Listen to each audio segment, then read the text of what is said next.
Do you hear it? There was a deafening sound last night coming from the El Capitan Entertainment Center in the heart of Hollywood. Uncle Casey has actually been there before the place was infected with the woke fungus, but around 10:30 last night, there was a deafening sound coming from the studio. It was not the sound of laughter, or in this case, it was not the thunderous snores of audience members who had been sedated by another painfully boring monologue.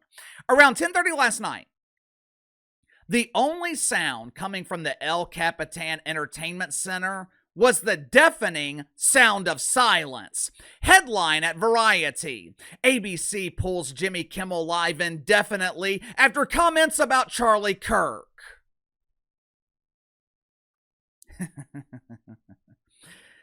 Let me correct my good friends at Variety. Their headline should have read, "Captain Doofus is finally fired after 10 years of lying to the American people." For over a week now, I have been telling you guys, there is no more tolerance. But for some reason, the mainstream media just can't seem to get the message. Late yesterday afternoon, Jim Kimmel got the message.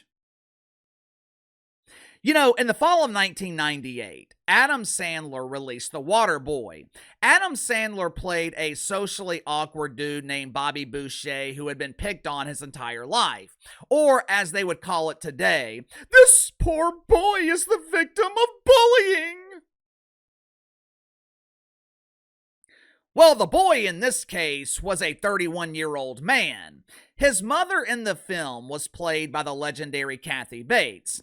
Kathy Bates played the stereotypical older Southern woman who was part of the baby boomer generation. According to Mama Boucher, everything was the devil.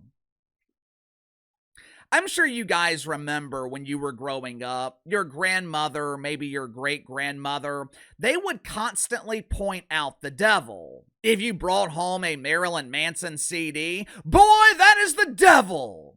If you brought home a girl with a tattoo of a unicorn on her face, get that girl out of here. She is the devil. Matter of fact, there's a lyric in an old Juvenile song. I think it's from Project Chick. Juvenile's talking about being kicked out of his mom's house. He tries to move in with his grandmother, and Grandma says, "We ain't gonna have no evil in this house." At the time, Grandma was pretty much disregarded. Grandma was just some old lady who didn't know what the hell she was talking about. She was trying to ruin our fun by referring to everything as the devil. It's been a long time, maybe decades, since I have heard someone refer to something as the devil. I'm starting to think that maybe Grandma was right. One of the reasons that America has seen a massive moral degradation, our grandmothers, our great-grandmothers, they are no longer with us. And over the last 15, 20 years, no one has been willing to confront evil. No one has been willing to call out the devil until now. Last week changed everything. Normal people have finally had enough. Normal people have finally opened their eyes, and more importantly, their mouths. And normal people are finally willing to confront evil. They're finally willing to take a stand. They are finally willing to say, no more. No more lies, no more propaganda, no more demonizing over half the country. For the first time in years, people are finally being held accountable. And last night, Jim Kimmel became the latest victim of accountability. As predicted right here on the channel yesterday afternoon, local ABC affiliates across the country united, and they told Jim Kimmel no more. Make sure to like and subscribe. You can follow me on Twitter at KC_BTL84. Most people think that this right here is the comment that got Jim Kimmel fired. Watch it for yourself. We hit some new lows over the weekend with the MAGA gang desperately trying to characterize this kid who murdered Charlie Kirk as anything other than one of them and doing everything they can to score political points from it. Obviously, this is a blatant lie. Jim Kimmel is trying to convince you that a dude who wrote fascist on his bullets, a dude who was dating another dude who had aspirations of removing an appendage and adding another hole. Tyler Robinson was clearly indoctrinated with the woke fungus, and Jim Kimmel wanted us to believe that he was a Trump supporter.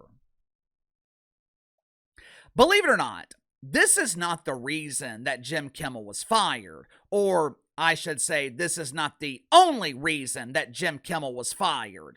If this was a one-off, if this was a single lie in a career responsible for delivering the truth, all would be forgiven. Jim Kimmel could issue a correction, he could issue an insincere apology, and everyone would just move on. But this is not a single lie. This was not an honest mistake.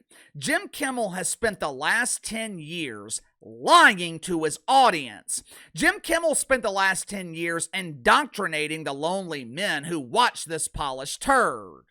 But Casey, this isn't fair. This is a violation of the First Amendment. Jim Kimmel is a late-night comedian. He's not a political pundit.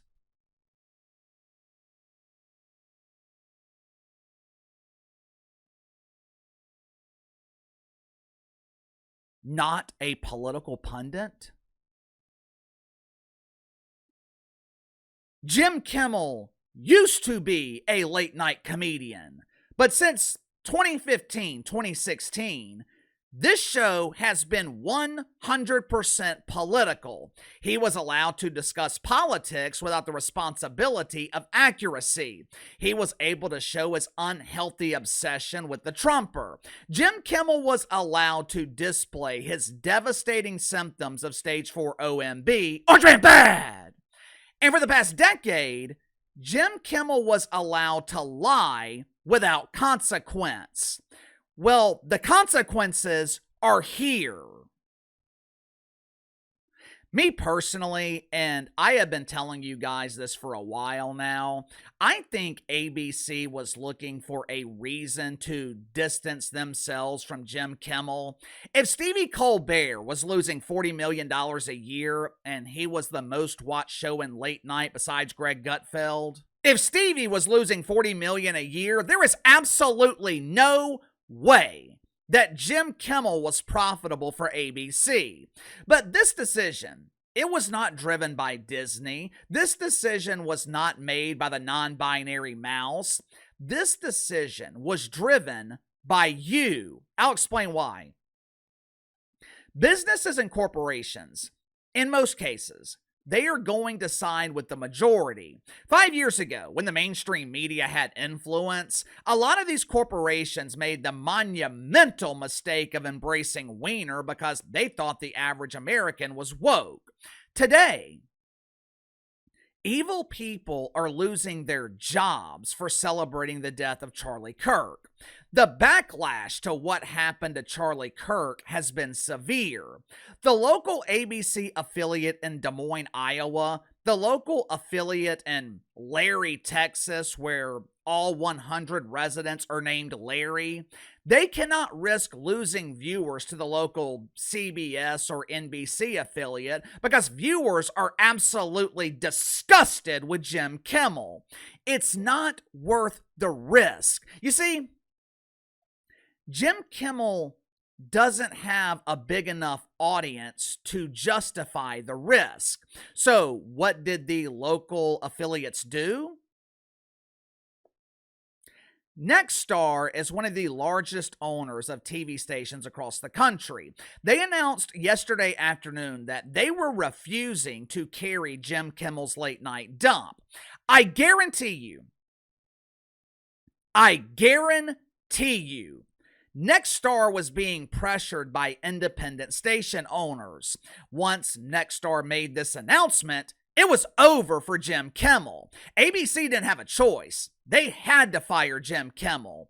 If this dump wasn't profitable before, there's no way it could generate profit when it's only airing in New York City and Los Angeles. According to Jim Kimmel, I was going to issue a statement. I was going to apologize, but they took away that opportunity from me. The evil orange man is trampling on my First Amendment rights.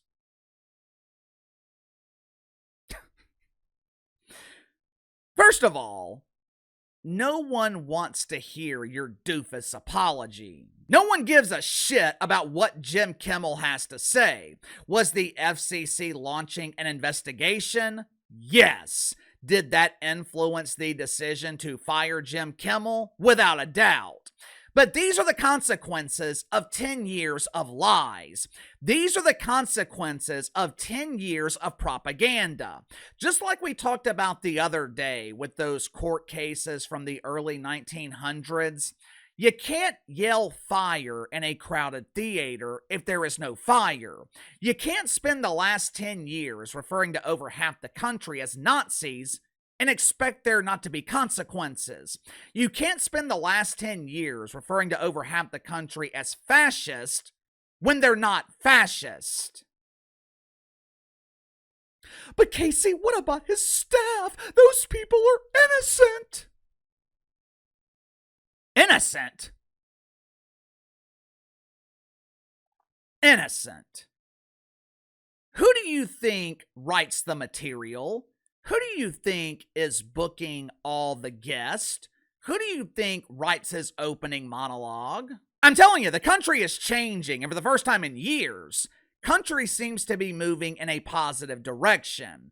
30 or 40 years ago, if a boy was choosing to identify as a girl, if he wanted she, her pronouns, and he had the courage to walk into the girl's bathroom, he only did it once because he came out with his head soaking wet. The boy was ostracized. Only takes a couple of dunks in the toilet to realize that boys do not belong in the girl's bathroom. What's happened over the last few years, the dorks in high school, they have become the bullies. They have bullied normal people into silence. They have used your tolerance as weakness. They were no longer ostracized for their abnormal behavior.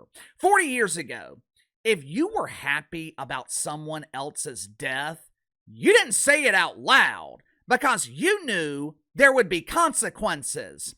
For far too long, normal people have been silenced by tolerance. The dorks, the nerds, they have been emboldened. The formerly ostracized have become mainstream. But those days are over. If you don't believe me, just go ask Jim Kimmel. Jim Kimmel will be appearing on his bestie Stevie Colbert's late night dump. I'm sure they will blame their failures on the Trumper. He's also demanding to be allowed out of his ABC contract, which I'm sure that won't be a problem. I'm sure ABC wants to get as far away from this huge embarrassing failure as possible. 5 years ago, this does not happen. Hell, 5 weeks ago, I don't think this happens. Normal people are taking back the country. You can either comply or be ostracized. Sound off in the comments below. I'll see you guys later.